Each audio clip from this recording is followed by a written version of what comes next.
ምዕራፍ 15 አንዳንዶችም ከይሁዳ ወረዱና እንደ ሙሴ ሥርዓት ካልተገረዛችሁ ትድኑ ዘንድ አትችሉም ብለው ወንድሞችን ያስተምሩ ነበር።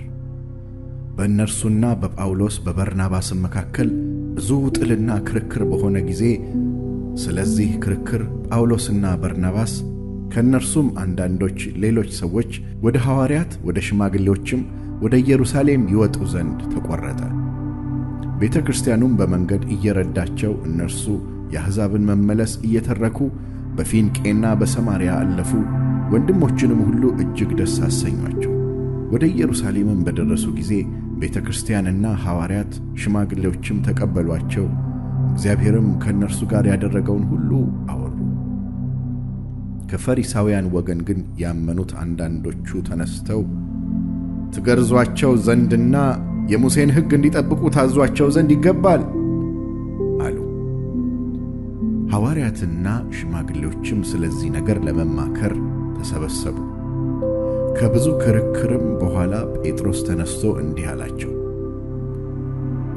ወንድሞቼ ሆይ፣ አሕዛብ ከአፌ የወንጌልን ቃል ሰምተው ያምኑ ዘንድ እግዚአብሔር በመጀመሪያ ዘመን ከእናንተ እኔን እንደመረጠኝ እናንተ ታውቃላችሁ። ልብንም የሚያውቅ አምላክ ለእኛ ደግሞ እንደሰጠን መንፈስ ቅዱስን በመስጠት መሰከረላቸው። ልባቸውንም በእምነት ሲያነጻ በእኛና በእነርሱ መካከል አንዳች አልለየም። እንግዲህ አባቶቻችንና እኛ ልንሸከመው ያልቻልነውን ቀንበር በደቀ መዛሙርት ጫንቃ ላይ በመጫን እግዚአብሔርን አሁን ስለምን ትፈታተናላችሁ? ነገር ግን በጌታ በኢየሱስ ክርስቶስ ጸጋ እንደ እነርሱ ደግሞ እንድን ዘንድ እናምናለን። ሕዝቡም ሁሉ ዝም አሉ።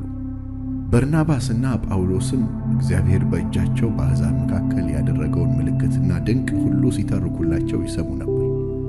እነርሱም ዝም ካሉ በኋላ ያዕቆብ እንዲህ ብሎ መለሰ፣ ወንድሞች ሆይ ስሙኝ። እግዚአብሔር ለስሙ የሚሆንን ወገን ከአሕዛብ ይወስድ ዘንድ አስቀድሞ እንዴት እንደጎበኘ ስምዖን ተርኳል። ከዚህም ጋር የነቢያት ቃል ይሰማማል። እንዲህ ተብሎ እንደተጻፈ ከዚህ በኋላ የቀሩት ሰዎችና በስሜ የተጠሩት አሕዛብ ሁሉ ጌታን ይፈልጉ ዘንድ እመለሳለሁ፣ የወደቀችውንም የዳዊትን ድንኳን እንደገና ሠራታለሁ፣ ፍራሿንም እንደገና ሠራታለሁ፣ እንደገናም አቆማታለሁ ይላል ይህን የሚያደርግ ጌታ። ከጥንት ጀምሮ ሥራው ሁሉ በእግዚአብሔር ዘንድ የታወቀ ነው። ስለዚህ ከአሕዛብ ወደ እግዚአብሔር የዞሩትን እንዳናስቸግራቸው፣ ነገር ግን ከጣዖት ርኩሰትና ከዝሙት ከታነቀም ከደምም ይርቁ ዘንድ እንድንጽፍላቸው እቈርጣለሁ። ሙሴስ ከቀደሙት ትውልድ ጀምሮ በሰንበት በምኵራቦቹ ሲያነቡ በየከተማው እርሱን የሚሰብኩ አሉት። ያን ጊዜ ሐዋርያትና ሽማግሌዎች ከቤተ ክርስቲያኑ ሁሉ ጋር ከእነርሱ የተመረጡትን ሰዎች ከጳውሎስና ከበርናባስ ጋር ወደ አንጾኪያ ይልኩ ዘንድ ፈቀዱ። እነርሱም በወንድሞች መካከል ዋናዎች ሆነው በርስያን የተባለው ይሁዳና ሲላስ ነበሩ። እንዲህም ጽፈው በእነርሱ እጅ ላኩ። ሐዋርያትና ሽማግሌዎች ወንድሞችም በአንጾኪያና በሶርያ በኪልቅያም ለሚኖሩ ከአሕዛብ ወገን ለሆኑ ወንድሞች ሰላምታ ያቀርባሉ። ያላዘዝናቸው ሰዎች ከእኛ ወጥተው ትገረዙ ዘንድና ሕግን ትጠብቁ ዘንድ ይገባችኋል ብለው ልባችሁን እያወቁ በቃል እንዳናወጧችሁ ስለ ሰማን ስለ ጌታችን ስለ ኢየሱስ ክርስቶስ ስም ነፍሳቸውን ከሰጡት ከምንወዳቸው ከበርናባስና ከጳውሎስ ጋር የተመረጡትን ሰዎች ወደ እናንተ እንልክ ዘንድ በአንድ ልብ ሆነን ፈቀድን። ራሳቸውም ደግሞ በቃላቸው ያንኑ ይነግሯችሁ ዘንድ ይሁዳንና ሲላስን ልከናል።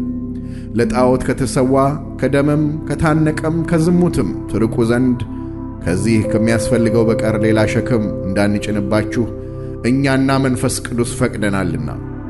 ከዚህም ሁሉ ጋር ራሳችሁን ብትጠብቁ በመልካም ትኖራላችሁ። ጤና ይስጣችሁ። እነርሱም ተሰናብተው ወደ አንጾኪያ ወረዱ። ሕዝቡንም ሰብስበው ደብዳቤውን ሰጧቸው። ባነበቡትም ጊዜ ከምክሩ የተነሣ ደስ አላቸው። ይሁዳና ሲላስም ደግሞ ነቢያት ነበሩና ወንድሞችን በብዙ ቃል መክረው አጸኗቸው። አያሌ ቀንም ከተቀመጡ በኋላ ከወንድሞች በሰላም ተሰናብተው ወደ ሐዋርያት ሄዱ። ሲላስ ግን በዚያ ይኖር ዘንድ ፈቀደ።